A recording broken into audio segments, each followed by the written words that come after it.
সুধী দর্শক, আসসালামু আলাইকুম। সময়ের সাথে শিক্ষা বিষয়ক অনুষ্ঠানে আপনাদের সবাইকে স্বাগত জানাচ্ছি। ফাতিহা শাফি। জাতীয় বিশ্ববিদ্যালয়ের অধিভুক্ত কলেজ পর্যায়ে এই প্রথম ব্যতিক্রমী গ্র্যাজুয়েশন সেরিমনির আয়োজন করল Dhaka City college.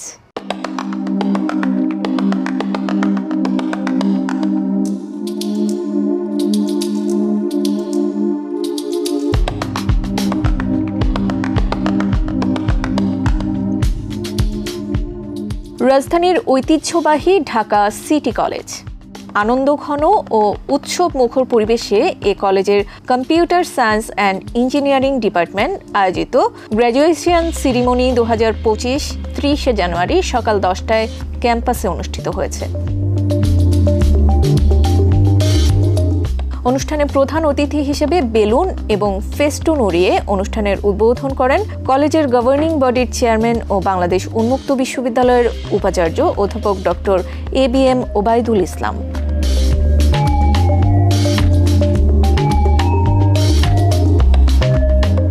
Computer science and engineering ডিপার্টমেন্টের গ্র্যাজুয়েট শিক্ষার্থী ও শিক্ষকদের অংশগ্রহণে প্রধান অতিথির নেতৃত্বে এক আনন্দ র্যালি বের করা হয়।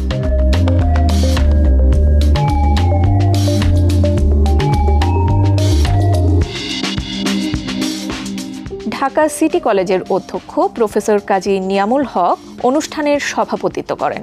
অনুষ্ঠানে বিশেষ অতিথি ছিলেন ঢাকা সিটি কলেজের উপাধ্যক্ষ professor Riaz Mahmud Khan. Dhaka City College graduation ceremony উপলক্ষে অদম্য 21 শিরোনামে বিশেষ সংকলনও প্রকাশিত হয়। As a chief guest at the graduation ceremony of the Computer Science and Engineering Department of Dhaka City College, I am filled with immense joy and pride to witness this momentous occasion. Today marks the culmination of years of hard work, dedication, and perseverance that have led you, our graduates, to this milestone. First and foremost, let me congratulate each one of you for reaching this moment. I would like to congratulate you all.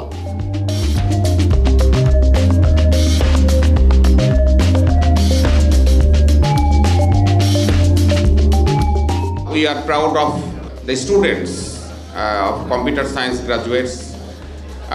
They have been loyal, obedient, sincere, enthusiastic. But today I want to say one thing. You will not be a job seeker, you will be job creators. You are skilled, you are having a graduation degree, but just a degree is not enough without skills. You are skilled and equipped, well equipped to face the challenges of the world, inshallah. Because the next world is going to be for technology. আরও বক্তব্য রাখেন CSC বিভাগের প্রধান ও সহযোগী অধ্যাপক কানিজা মুনতারিনা, অধ্যাপক doctor Mohammad Abdul Mannan মণ্ডল প্রমুখ। You have crossed the finish line after years of hard work, and you are all here to celebrate your achievement and to witness the beginning of new chapter in your lives. Whether you choose to pursue higher studies, enter the workforce, or take an innovative ventures, I have no doubt that you will continue to excel and make valuable contribution to society, especially in the fast evolving field of computer science and engineering. উপাচার্য computer science and ইঞ্জিনিয়ারিংয়ে উত্তীর্ণ গ্র্যাজুয়েটদের তাদের অর্জিত degree দেশের আর্থসামাজিক ও প্রযুক্তিগত উন্নয়নে যথাযথভাবে কাজে লাগানোর আহ্বান জানান। এছাড়াও উপাচার্য মেধাবী গ্র্যাজুয়েটদের মধ্যে ক্রেস্ট ও পদক বিতরণ করেন। এর আগে এভাবে কখনো আমাদের অন্য কোনো ব্যাচের প্রোগ্রাম হয়নি, কিন্তু আমরাই প্রথম। অনেক কষ্ট, অনেক পরিশ্রমের ফলে এত সুন্দর একটা অনুষ্ঠান আপনারা দেখতে পাচ্ছেন। টিচারদের থেকে শুরু করে এবং যারা স্টুডেন্ট হিসেবে ছিল তাদেরও অক্লান্ত পরিশ্রম ছিল এখানে। আমাদের কলেজে প্রথমবারের মতন কম্পিউটার সায়েন্স অ্যান্ড ইঞ্জিনিয়ারিং ডিপার্টমেন্টে একটা গ্র্যাজুয়েশন সেরিমনি অনুষ্ঠিত হয়েছে। এটার জন্য আসলে আমরা খুবই কৃতজ্ঞ আমাদের ডিপার্টমেন্টের টিচার, আমাদের প্রিন্সিপাল স্যার এবং ভাইস প্রিন্সিপাল স্যারের জন্য। আজকে যে আয়োজনটি হচ্ছে এটি আমাদের জন্য খুবই গর্বের এবং আনন্দিত, এবং আমি এই অনুষ্ঠানে আসতে পেরে খুবই খুশি।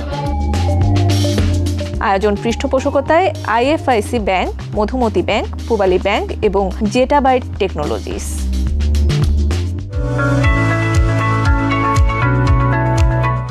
সমাবর্তন একজন গ্র্যাজুয়েট শিক্ষার্থীর শিক্ষা জীবনের স্মরণীয় ঘটনা। সম্প্রতি ড্যাফোডিল ইন্টারন্যাশনাল ইউনিভার্সিটির দ্বাদশ সমাবর্তন অনুষ্ঠিত হয়েছে। বিস্তারিত রিপোর্টে।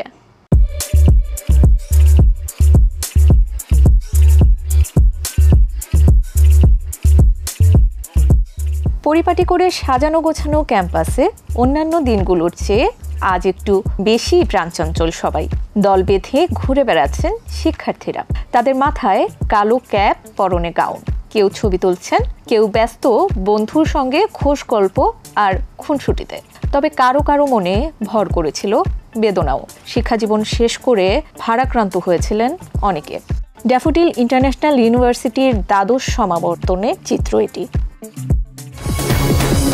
বিশ্বজুড়ে ফুলের নাম ড্যাফোডিল, ড্যাফোডিল ফুলের রঙে রং ছড়িয়ে প্রাণের আলোয় তাই ভরিয়ে জীবনের জয়গানে সময়ের সাথে সম্ভাবনায় আমাদের সবার গর্বে ভরা দীর্ঘায়ু।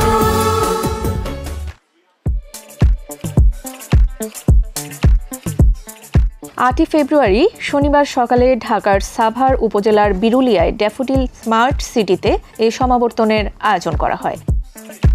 বিশ্ববিদ্যালয়ের আচার্য রাষ্ট্রপতি মোহাম্মদ শাহাবুদ্দিনের প্রতিনিধি হিসেবে সমাবর্তনের সভাপতিত্ব করেন প্রাথমিক ও গণশিক্ষা মন্ত্রণালয়ের উপদেষ্টা অধ্যাপক বিধান রঞ্জন রায় পোদ্দার।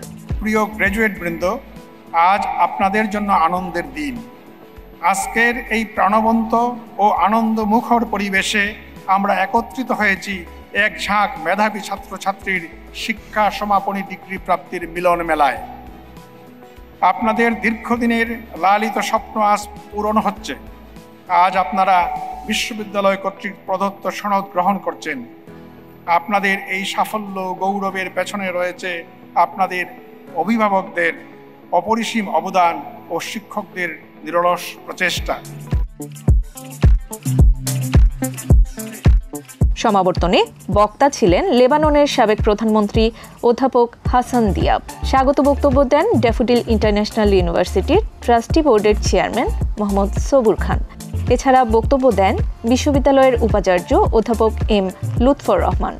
ভ্যালেডিক্টোরিয়ান বক্তব্য দেন ট্যুরিজম অ্যান্ড হসপিটালিটি ম্যানেজমেন্ট বিভাগের graduate Masdur Saad Karim. Try to prove your skill what you learn in this university. It is your time to prove your skill when you will appear to any interview, entrepreneurship, or your next journey. Please don't waste any single moment. From tomorrow, you must not waste any single moment, because time is very important, which always I love to say, lot of things you can maybe get back, but time you never can get back. Graduates of 2025, this is your moment to shine. As you leave the halls of the IU, remember that true success lies not in personal achievements alone, but in the positive impact you create for others. Whether you excel in your profession, contribute to your community, or address global challenges, the world eagerly awaits your unique contributions. The road ahead may not be without its trials, but remember the resilience and perseverance you have cultivated here. এবারের সমাবর্তনে ৩,৯৫১ জন গ্র্যাজুয়েটকে degree প্রদান করা হয়। কৃতিত্বপূর্ণ ফলাফল অর্জনকারী 12 জন গ্র্যাজুয়েটকে chancellor, chairman ও উপাচার্য সহ বিভিন্ন ক্যাটাগরিতে স্বর্ণপদক দেওয়া হয়। সমাবর্তন উপলক্ষে আগে থেকেই পুরো ক্যাম্পাস সাজানো হয় বর্ণিল সাজে। সমাবর্তনের মূল অনুষ্ঠানের আয়োজন করা হয় বিশ্ববিদ্যালয়ের স্বাধীনতা সম্মেলন কেন্দ্রে। সেখানে শিক্ষার্থীদের সঙ্গে নির্দিষ্ট আসনে বসে অভিভাবকদেরাও সমাবর্তন অনুষ্ঠান উপভোগ করেন। সমাবর্তনের মূল অনুষ্ঠান শেষ হলে দল বেঁধে ছবি তোলা, খোশ গল্প আর খুনসুটিতে ব্যস্ত হয়ে পড়েন শিক্ষার্থীরা।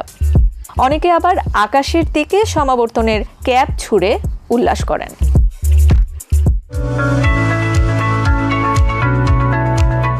শিক্ষার্থীর শারীরিক ও মানসিক বিকাশে সহশিক্ষা কার্যক্রম অত্যন্ত গুরুত্বপূর্ণ। জরুরি বলেই শিক্ষা প্রতিষ্ঠানে লেখাপড়ার পাশাপাশি ক্রীড়া ও সাংস্কৃতিক চর্চায় সমান গুরুত্ব দেওয়া হয়।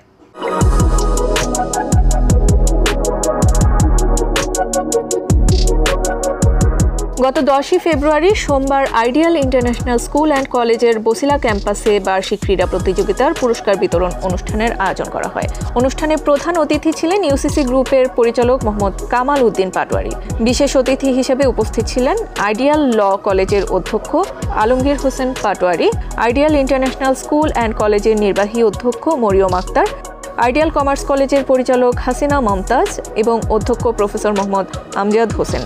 আরও উপস্থিত ছিলেন প্রতিষ্ঠানের উপাধ্যক্ষ নার্গিস সুলতানা এবং আইডিয়াল ইন্টারন্যাশনাল স্কুল অ্যান্ড কলেজের অধ্যক্ষ মোহাম্মদ আব্দুল জলিল। অনুষ্ঠানে সভাপতিত্ব করেন আইডিয়াল ইন্টারন্যাশনাল স্কুল অ্যান্ড কলেজের বসিলা ক্যাম্পাস ইনচার্জ মোহাম্মদ তাসবির করিম। শিক্ষার্থীদের অংশগ্রহণে ডিসপ্লে সহ নাচ গান, আবৃত্তি, উপস্থিত বক্তৃতা এবং যেমন খুশি তেমন সাজ প্রতিযোগিতা ছিল।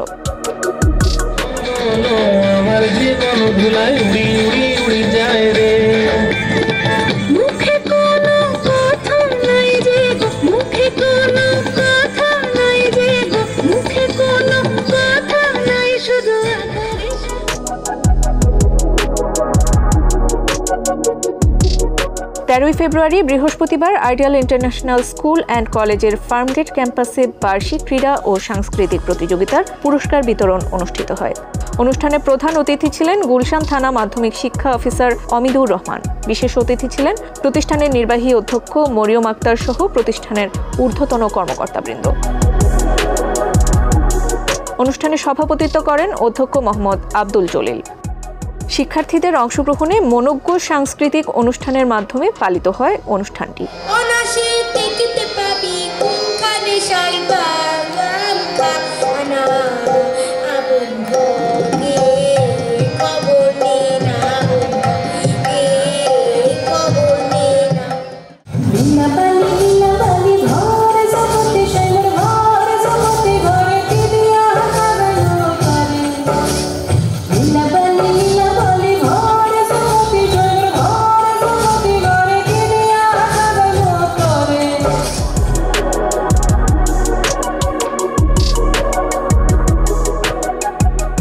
বার্ষিক ক্রীড়া ও সাংস্কৃতিক প্রতিযোগিতার পুরস্কার বিতরণের মাধ্যমে অনুষ্ঠানের সমাপ্তি ঘটে।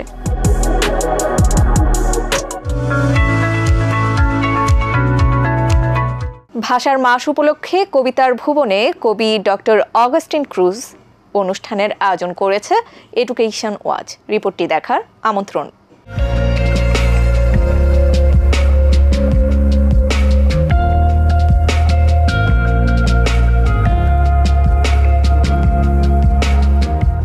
ভাষার মাস উপলক্ষে কবিতার ভুবনে কবি অনুষ্ঠানের আয়োজন করেছে এডুকেশন ওয়াচ। বুধবার 12ই ফেব্রুয়ারি বেলা 3টায় আন্তর্জাতিক মাতৃভাষা ইনস্টিটিউট কনফারেন্স রুমে এটি অনুষ্ঠিত হয়। অনুষ্ঠানে প্রধান অতিথি ছিলেন বাংলা একাডেমির সভাপতি ও ঢাকা বিশ্ববিদ্যালয়ের বাংলা বিভাগের সাবেক অধ্যাপক আবুল কাশেম ফজলুল হক। সভাপতিত্ব করেন আন্তর্জাতিক মাতৃভাষা ইনস্টিটিউটের পরিচালক ও ঢাকা বিশ্ববিদ্যালয়ের ভাষা বিজ্ঞান বিভাগের অধ্যাপক ডক্টর মোহাম্মদ আসাদুজ্জামান। কবিতার ভুবনে কবি ডক্টর অগাস্টিন ক্রুজ অনুভূতি প্রকাশ করেন এবং শিক্ষার্থীদের নানা প্রশ্নের উত্তর দেন। জ্ঞান চর্চা করতে হলে শুধুই মাত্র আমার একটা সাবজেক্ট, ওয়ার্ল্ড হিস্ট্রি ওকে একটা সাবজেক্ট, ফিজিক্স একটা সাবজেক্ট, মাইক্রোবায়োলজি একটা সাবজেক্ট, কিন্তু সমস্ত কিছু রিলেটেড, শুধু একটা সাবজেক্টে না। আর যারা পড়াশোনা পাশ করেছে সেটা তো জ্ঞানের সূত্রপাত, কারণ এটাকে আমার বাড়িতে অনেক গরু ছিল এবং দিনে অনেক ঘাস খেত এবং ভিতরে ভরতো, রাত্রে উঠে সব বের করে আবার জাবর কাটতো। আসলে জ্ঞানের সূত্রপাত হলো যা তুমি শিখেছো এটাকে চর্চা করা এবং সারাটা জীবনে চর্চা করা।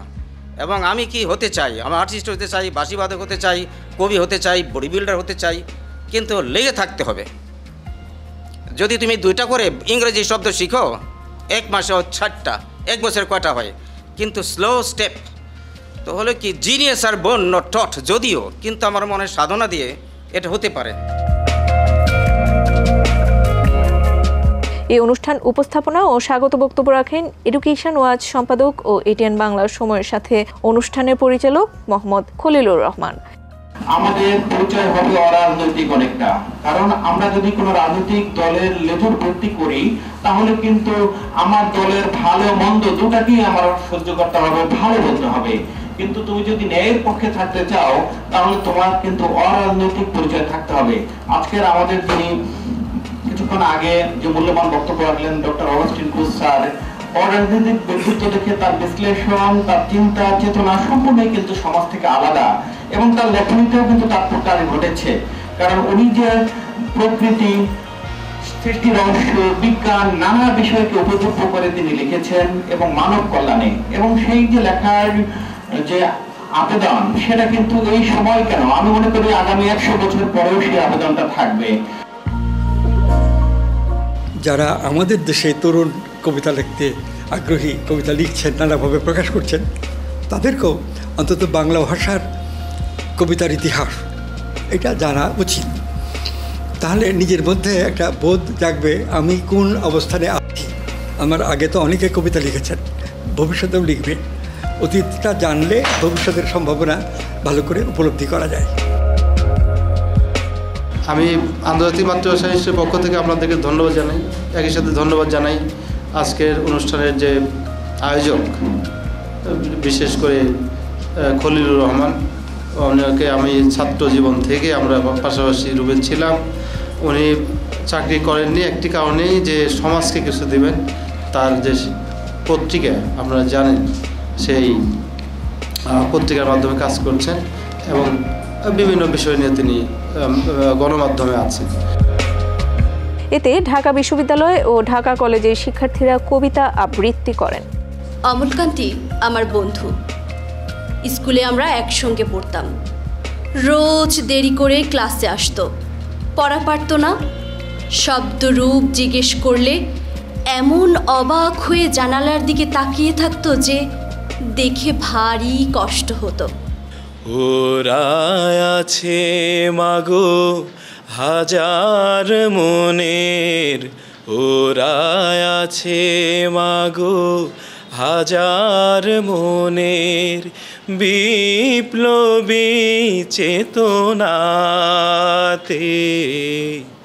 ভেবো না গো মা তোমার ছেলেরা হারিয়ে গিয়েছে পথে। আরও কবিতা আবৃত্তি করেন কথাশৈলী আবৃত্তি চক্রের পরিচালক ও ঢাকা কলেজের সহকারী অধ্যাপক বাচিক শিল্পী রহমতুল্লাহ রাজু। কখনো ভাবি আমার দেহটাকে অবহেলে তোমাকেই করেছি অবহেলা, আমার বৈশ্বিক তৃষ্ণা আধিক্যে তোমাতে আমাতে বেড়েছে দূরত্ব। বলি তোমার আমার সম্পর্ক ভাঙবে কিসে, আমার ত্রুটি গুণে এমন তো কথা নয়।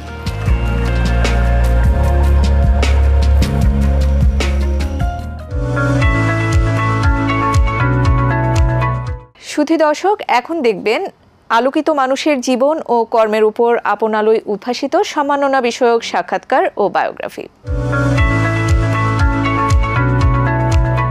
সুধী দর্শক, সম্মানিত অতিথির সাথে আলাপচারিতার আগে চলুন দেখে আসি তার উপর নির্মিত সংক্ষিপ্ত বায়োগ্রাফি। বিশিষ্ট শিক্ষাবিদ ও কবি ডক্টর অগাস্টিন ক্রুজ 1942 সালের 2রা সেপ্টেম্বর মাওসাইদ, উত্তরখান, ঢাকা, বাংলাদেশে জন্মগ্রহণ করেন। তিনি নবাবগঞ্জের বান্দুরা হলিক্রস উচ্চ বিদ্যালয় এবং নাগরী সেন্ট নিকোলাস উচ্চ বিদ্যালয় থেকে এসএসসি ও এইচএসসি পাশ করেন। তিনি নটরডেম কলেজ ঢাকা এবং সলিমুল্লাহ কলেজ থেকে বিএ পাশ করেন। তিনি ঢাকা ইন্টারন্যাশনাল ইউনিভার্সিটি থেকে এমএ ডিগ্রি অর্জন করেন। অগাস্টিন ক্রুজ মার্কিন যুক্তরাষ্ট্র থেকে মেজর ওয়ার্ল্ড রিলিজিয়ন্সের উপর পিএইচডি ডিগ্রি অর্জন করেন। ডক্টর ক্রুজ 1966 সালে প্রাক্তন পাকিস্তান ফিশারিজ বাজেট সহকারী হিসেবে কর্মজীবন শুরু করেন। তিনি মুক্তিযোদ্ধাদের সাথে জড়িত ছিলেন। তিনি বেশ কয়েকটি জাতীয় দৈনিকে বহু কবিতা প্রকাশ করেছেন। ইতোমধ্যে তাঁর 25টি কাব্যগ্রন্থ প্রকাশিত হয়েছে, যার মধ্যে 5টি ইংরেজি ভাষায় রচিত। তার আরও 30টি বই প্রকাশের অপেক্ষায়। ডক্টর অগাস্টিন ক্রুজের সাহিত্য কর্মের প্রাপ্তি: Bangladesh America Centre of North America award 2018, Coney Island Ave Community Inc CISC award the Christian Cooperative credit union limited ঢাকার হীরক জয়ন্তী উপলক্ষে 60 বছর পূর্তিতে সম্মাননা 2015, এডুকেশন ওয়াচ আজীবন শিক্ষা উদ্যোক্তা সম্মাননা 2019, বাংলাদেশ ভারত নজরুল সম্মেলন 2020, ভারতের অগ্নিবীণার উদ্যোগে বিদ্রোহী কবিতার শতবর্ষ 2022, এটিএন বাংলা উন্নয়নে বাংলাদেশ অ্যাওয়ার্ড 2022, বাংলাদেশে নিযুক্ত ব্রুনাইয়ের রাষ্ট্রদূতের সম্মাননা 2023 লাভ করেছেন। সম্প্রতি ডক্টর অগাস্টিন ক্রুজ ভারতের পশ্চিমবঙ্গে আরও 5টি কবি সম্মেলনে সম্মাননা লাভ করেন। এছাড়াও এডুকেশন ওয়াচ সম্মাননা 2023, সুপ্ত প্রতিভার খোঁজে চড়াখোলা যুব কল্যাণ সমিতির সম্মাননা 2018, বীর মুক্তিযোদ্ধা স্মারকগ্রন্থ চড়াখোলার মহতী প্রকাশনা সম্মাননা 2023 এবং আরও বিভিন্ন সংগঠনের পক্ষ থেকে তিনি সম্মাননায় ভূষিত হন। এই গুণী স্বনামধন্য কবি ও শিক্ষাবিদ আরও সামনের দিকে এগিয়ে যাবেন এমনটাই প্রত্যাশা।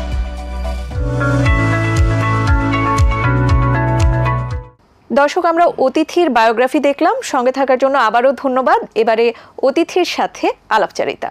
স্যার, আমরা যেরকমটা জানি যে এখন অমর 21-এ আন্তর্জাতিক মাতৃভাষা দিবস হিসেবে কিন্তু পুরো বিশ্বে পালিত হয়ে আসছে। তো এতে করে বাংলা ভাষার মর্যাদা ঠিক কতটুকু বৃদ্ধি পেয়েছে বলে আপনি মনে করেন?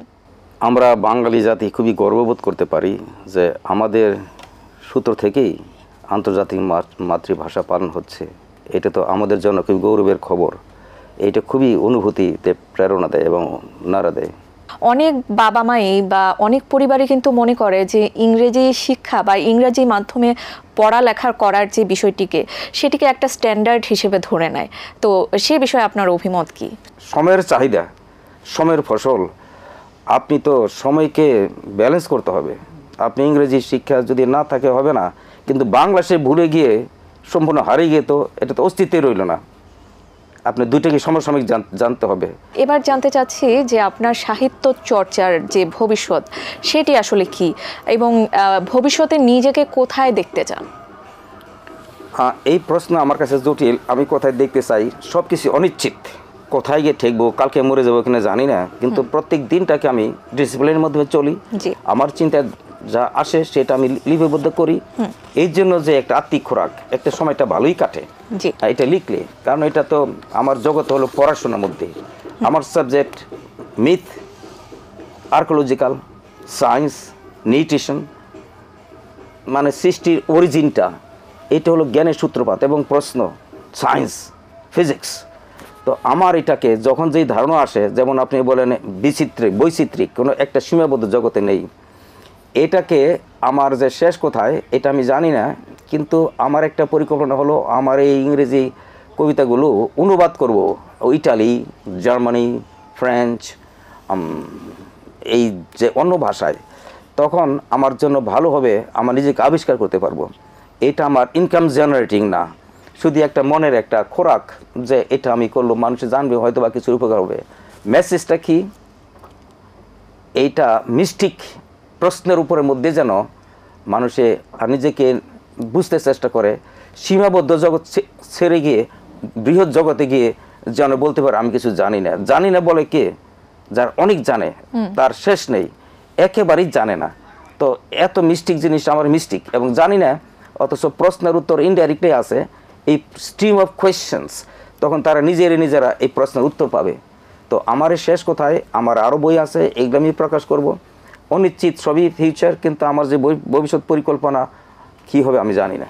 আচ্ছা, গেল 5ই আগস্ট বিগত সরকারের পতন হলো এবং ছাত্র জনতার গণ অভ্যুত্থানের মাধ্যমে নতুন একটি বাংলাদেশের স্বপ্ন দেখতে শুরু করেছে মানুষজন। আমরা সেটি জেনে এসেছি এবং জেনে থাকি। আপনি আসলে কেমন বাংলাদেশ দেখতে চান? স্বপ্ন দেখে এই কথা শুনলে মন ভরে যায়। আমরা নতুন স্বপ্ন দেখি। যত ধ্বংস সৃষ্টি, উত্থান পতন সবই সময়ের ফসল। এটাকে রোধ করতে পারে না। সাগরের জল জোয়ার আসে আবার যায়, প্রকৃতি বিপর্যয়ে, প্রকৃতি ধ্বংসমুখী, প্রকৃতি একটা রিসাইক্লিং সিস্টেম। তো যাই কিছু হয়েছে সবই সময়ের ফসল। আর যুবক শ্রেণী যখন 20, 25, 28, 25, 30 থাকে, আমরা যুবক ছিলাম, এখনও যুবকের মতো মনে হয় আছি, কিন্তু যুবকের মধ্যে প্রতিবাদ চিন্তা এবং সৃষ্টি চিন্তা এবং গতিশীল চিন্তা, শক্তি, এটা 50 বছর বয়সে তো হয় না। এইগুলি যুবক আমি দেখি, নতুন যুবক, আমাদের সময়ের যুবক যেন একটু ভীরু, কথা কম বলে, কিন্তু এখন তো ভয়ানকভাবে এত মেধাশীল যুবক থাকতে পারে আমাদের দেশে আমার ধারণার বাহিরে। কিন্তু এদের গাইড দরকার। এই গাইড যদি থাকে এবং তাকে যদি একটু সমর্থন দেয়, যে কোনো জাতি নিজেদের মধ্যে বিরোধ ধ্বংসের কারণ। আপনার রোম সম্রাট বলেন, জুলিয়াস সিজার, ক্লিওপেট্রা, এগুলো ধ্বংস হয়েছে কেন? নিজেদের বিরোধ, নিজেদের মধ্যে বিভেদ। এবং আমরা দেশকে ভালোবাসি, এই চিন্তা যদি হয় আর বিভেদ থাকবে না। এবং যুবক, বৃদ্ধা যত আছে, মধ্যবয়সী, সবগুলো একসঙ্গে কাজ করলে আমাদের দেশটা যেখানে লাগায় যাই হয়, এত ফসল, কপি 10 টাকা বিক্রি হয়, ফসলের কোনো দামের ব্যালেন্স নেই। এবং সবার মধ্যে টাকা থাকতে হবে। এখানে বই দোকানে যাই, মেলা হচ্ছে, কিনে না মানুষের বই, টাকা থাকতে হবে, তো সবার তো খাইতে হবে, চাকরি থাকতে হবে, টাকাটা রুলিং করতে হবে। আমাদের এই যে কথাটা বললাম, অন্ন ভাগ করে খেতে হবে, সবারকে সমমর্যাদা, সবাইকে, কেউ জানে না এমন তো নেই। গরিবের মধ্যে অনেক বড় মানুষ হতে পারে, বিখ্যাত মানুষ হতে পারে, কিন্তু সুযোগটা আমাদের অভাব। টাকা নেই, খাদ্য নেই, মাথায় ব্রেনে কাজ করে না, এটাতে মাথায় বুদ্ধি কাজ করতে হবে খাদ্যের উপরে, পরে পার্শ্বিকতার উপরে, এবং অর্থ থাকতে হবে। এই সব কিছুই টোটাল জিনিসটার আমাদের দেশের উন্নতি নির্ভর করে। এবং আমাদের দেশকে যদি বলি, ভালো মানুষের দেশ বাংলাদেশ, শুধু একটা সুযোগটাকে যা আছে আমাদের বুদ্ধি মেধা কাজে লাগাতে হবে। এবং ভালোবাসাও আছে, দেশপ্রেম আছে। এখন একটা নতুন যুগের সূত্রপাত হয়েছে, স্বপ্ন দেখে আমার ভালো লাগছে। মনে হয় আগামী দিনে এদের যুবককে, যেই কথা বলে, একে যদি ধরে রাখা যায় এবং সবাই সম্মিলিত দেশকে ভালোবাসি, দেশকে পৃথিবীর মধ্যে দাঁড়া করবো, আমরা নিজের পায়ে নিজে দাঁড়াবো, পরনির্ভরশীলতা হব না, তাহলে আমাদের অস্তিত্ব, নিজের গণ্ডগোল থাকতে তৃতীয় পক্ষে এসে শাসন করার ব্যবস্থা পৃথিবীর ইতিহাসই বলে। আমরা যেরকমটা আপনিও বলছিলেন, বাংলাদেশের যে জনসংখ্যা রয়েছে সেটি কিন্তু বলা যায় যে অনেক ঘনবসতি বাংলাদেশে, অনেক বিশাল একটি জনসংখ্যার মানুষ বাংলাদেশে বসবাস করে। সেই জনসংখ্যার একটি বড় অংশ কিন্তু তরুণ সমাজ। তো সেই তরুণ সমাজদেরকে নিয়ে আপনার আসলে বার্তা কি, বা আপনার কি মনে হয় তারা কি সঠিক পথে চলছে কিনা, বা তাদের যে ট্র্যাক আছে সেটি কি সঠিক আছে কিনা? সেই কথার উত্তর আমার পক্ষে সম্ভব না। সময়ের ফসল সময়ে ফলে যাচ্ছে, যেই গতি কেউ রোধ করতে পারবে না। যদি বৃদ্ধা বয়সে মানুষ, বুদ্ধিজীবীর মানুষ চুপ করে থাকে, নিজের স্বার্থ নিয়ে ব্যস্ত থাকে, নতুন একটা চিন্তাধারা এটাকে গুতা মারা দিতেই পারে, এটা তো আমার হাতে হাত নেই। এখন সময়ের ফসল সময়ের ফসল, যুবকরা তো বসে থাকে না। যেই যুবকের যেই কথা বলে, এগুলো তো অন্য কোনো বয়োজ্যেষ্ঠ লোকের কাছে আমি শুনি না, কি সাংঘাতিক, আমার তো বিশ্বাসই হচ্ছে না এই দেশের যুবকরা এত শক্তিশালী বুদ্ধি, এত বুদ্ধি কী করে হয়। তবে যুবক শ্রেণী খুবই ভালো কাজ করছে এবং পৃথিবীর মধ্যে সবচেয়ে যুবক শ্রেণী বড় বিপ্লব ঘটাইছে। তবে এইটা বিপ্লব ঘটবে কি ঘটবে না, পরাজিত হবে কি হবে না, এটা কি সাকসেস হবে কি হবে না, এটা সময়ের ফসল। কিন্তু দেশপ্রেম যদি থাকে, এই যুবক শ্রেণী একা না, এটা দেশপ্রেম যদি থাকে, সমস্ত সততা এখানে কাজ করবে। সততা, ভালোবাসা, মানুষকে ভালোবাসা, মানুষ মানুষের জন্য, এই চিন্তাটা যদি শক্তিশালী একটা ঝাড়া দেয় মানুষের, আমাদের ধর্ম তো এখানেই, মানুষকে ভালোবাসা, এইটি তো ধর্ম। তো এই জিনিসটা চেতনা আসতে হবে, তখনই যুবক সহ, সব মানুষ সহ, আপনি আমি সহ, দেশটা তো ছোট থাকার কথাই না, কোনো অবস্থাতেই না। জি, যেসব নৈতিক মূল্যবোধ সেগুলোরও আসলে অবকাশ হওয়ার যথেষ্ট দরকার রয়েছে, এবং সেই শিক্ষাগুলো আমরা পরিবার, সমাজ, রাষ্ট্র সব কিছু থেকেই আসলে সম্মিলিতভাবে অর্জন করে থাকি। অসংখ্য ধন্যবাদ আপনাকে আপনার অত্যন্ত মূল্যবান সময়ের জন্য। আপনাকেও ধন্যবাদ, ভালো লাগছে কথা বলে আপনার সঙ্গে। দর্শক, আপনাদেরও অসংখ্য ধন্যবাদ আমাদের সাথে এতক্ষণ যুক্ত থাকার জন্য। আমি জানি আমার মতো আপনারাও এই অনুষ্ঠানটি যথেষ্ট উপভোগ করেছেন, আর আপনারা উপভোগ করলে আমরা অনুষ্ঠানের যথার্থতা খুঁজে পাবো। আপনাদের জন্য অনেক অনেক শুভেচ্ছা, শুভকামনা জানিয়ে আজকের মতো এখানেই বিদায় নিচ্ছি। সবাই ভালো থাকবেন, সুস্থ থাকবেন, আর এটিএন বাংলার সাথেই থাকবেন।